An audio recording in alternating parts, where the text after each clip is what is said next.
School కాలిపోతుంది ఇక రేపు పొద్దున్న పడింది, ఎందుకంటే క్రికెట్ ఆడుకోవచ్చు, గోళీలు ఆడుకోవచ్చు అని ఎంజాయ్ చేస్తుంటే ఒక్క పిల్లాడు మాత్రం కూతురు ఏడుస్తున్నాడు. మా స్కూల్ కాలిపోతుంది అని ఏడుస్తుంటే ఒక పెద్ద అయినా, నాన్న ఎందుకు ఏడుస్తున్నారు? మా స్కూల్ కాలిపోతుంది. స్కూల్ కాలిపోతుంటే ఏడుస్తున్నావా? కాదు అంకుల్. ఆహా, స్కూల్తో పాటు నీ బుక్స్ నీ సర్టిఫికేట్స్ కాలిపోతున్నాయి అందుకు ఏడుస్తున్నావా? అందుకు కూడా కాదు. మరి ఎందుకు ఏడుస్తున్నావురా?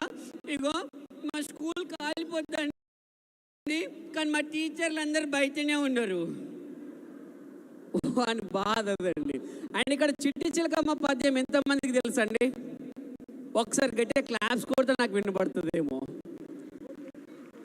సో ఈ చిట్టి చిలకమ్మ పద్యాన్ని కామన్ పీపుల్ కాకుండా కొంతమంది సెలబ్రిటీస్, అది కూడా మన రాజకీయ నాయకులు చెప్తే ఈ విధంగా ఉంటుంది. ఒక్కసారి గట్టిగా మీ క్లాప్స్ మధ్యలో. మొదటగా ఈ చిట్టి చిలకమ్మ పద్యాన్ని ప్రస్తుతం మన ఆంధ్ర సీఎం గారైనటువంటి నారా చంద్రబాబు నాయుడు గారు చెప్తే ఈ విధంగా ఉంటుంది. చెట్టే చిలకమ్మ అమ్మలో చెట్టే చిలకమ్మని అమ్మ కొట్టింది. కొట్టినంత మాత్రాన చిలకమ్మ ఊరుకోలేదు, ముందుకు సాగింది. సాగడమే కాదు, మరి ఒక తోటకెళ్ళి పండు తెచ్చుకొని గూట్లో పెట్టుకొని మరి గుట్టుకుమని వెంగింది. ఈ విధంగా చిలకమ్మ ముందుకు సాగుతూ పోతుంది. జై చెట్టు చిలకమ్మ, జై జై చెట్టు చిలకమ్మ అందలేసుకుంటున్నాను. ఇలా ఉంటుందండి. ఇదే చిట్టి చిలకమ్మని మన మాజీ సీఎం ఏపీ మన వైఎస్ జగన్మోహన్ రెడ్డి గారు చెప్తే విధంగా ఉంటుంది.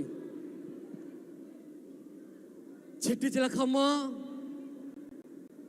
చిట్టి చిలకమ్మని అమ్మ కొట్టింది కానీ ఎవరు కూడా పట్టించుకోలేదు. నేను అడగతా ఉన్నా, చిలకమ్మ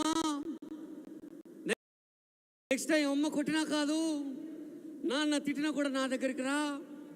జై చిట్టి చిలకమ్మ, జై జై చిట్టి చిలకమ్మ. సో ఈ విధంగా ఉంటుంది. ఇదే చిట్టి చిలకమ్మని తెలంగాణ మాజీ సీఎం కేసీఆర్ గారు చెప్తే ఈ విధంగా ఉంటుంది. చిట్టి చిలకమ్మ అవ్వ కొట్టింది, ఏం నువ్వేం తీట పని చేయండి, కొట్టిందా? కొట్టింది. కొడితే ఏం చేయాలి? ఇంట్లో కూర్చొని ఏడవాలి. తోటకు పోతావు, నీ అయ్యేదా? అది నీ అయ్యేదాన్ని నేను అడుగుతున్నా.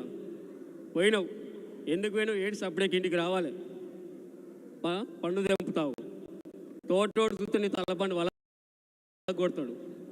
తెంపినావు, తెంపిందన్న చల్ల డబ్బలు ఆ పిజ్జులో పెట్టాలి, గోట్లో పెడతావు. నీలాంటిది భయం లేని కోడి బజార్లో గుడ్డి పెట్టిందట. పెట్టినావు, పెట్టిన దాన్ని కోసుకొని ఉప్పు కారం వేసుకుంటే కమ్మగా పుల్లగా తీయగా ఉంటుంది.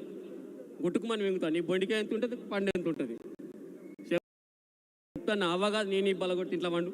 సో ఈ విధంగా తీసుకొచ్చండి. అండ్ మీ అందరి కోసం మాట్లాడడానికి ఒక స్పెషల్ పర్సన్ వచ్చాడు. ఒకసారి గట్టిగా క్లాప్స్ కొడితే మీకు పరిచయం చేస్తాను.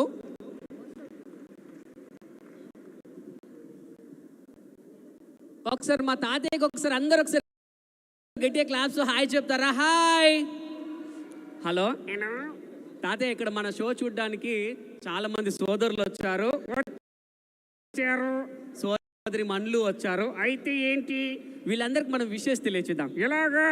ఎలాగంటే సోదర సోదరి మనులారా, నీకు బుద్ధి లేదురా, నాకు బుద్ధి లేదా? ముసలోడ నన్ను అంత మాట అంటావు. నీ సంగతి ఇలా కాదు, ఇంటికి వెళ్ళిన తర్వాత చెప్తా. ఏం చేస్తావు? ఏంటి ఏం చేస్తావు? నీడొక్క చింపేస్తా. అంటే ఒక్క చింపితే నేను ఊరుకుంటానా? ఊరుకోకుంటే ఏం చేస్తావు? కుట్టుకుంటా. అలా కాదు, అందరికీ వందనాలు, కొందరికి వందనాలు, కొందరికి ఆడవారికి. ఆడవారికా? అరే ముసలోడా, నీ ఏజ్కి తగ్గట్టుగా మాట్లాడు. సరే ఇదంతా ఎందుకు కానీ నేను ఇంగ్లీష్లో విష్ చేస్తాను. నీకు ఇంగ్లీష్ వచ్చా? 2 కేజీలు వచ్చు. బట్ ఇంగ్లీష్ను కేజీలో కొలుస్తారా? అంటే ఎల్కేజీ యూకేజీ. ఎల్కేజీ యూకేజా? సరే నీకు ఇంగ్లీష్ 2 కేజీలు వచ్చు అంటున్నావు కాబట్టి నేను ఒక చిన్న క్వశ్చన్ అడుగుతా, చెప్పు. ఏంటి? ఇంగ్లీష్లో అమ్మని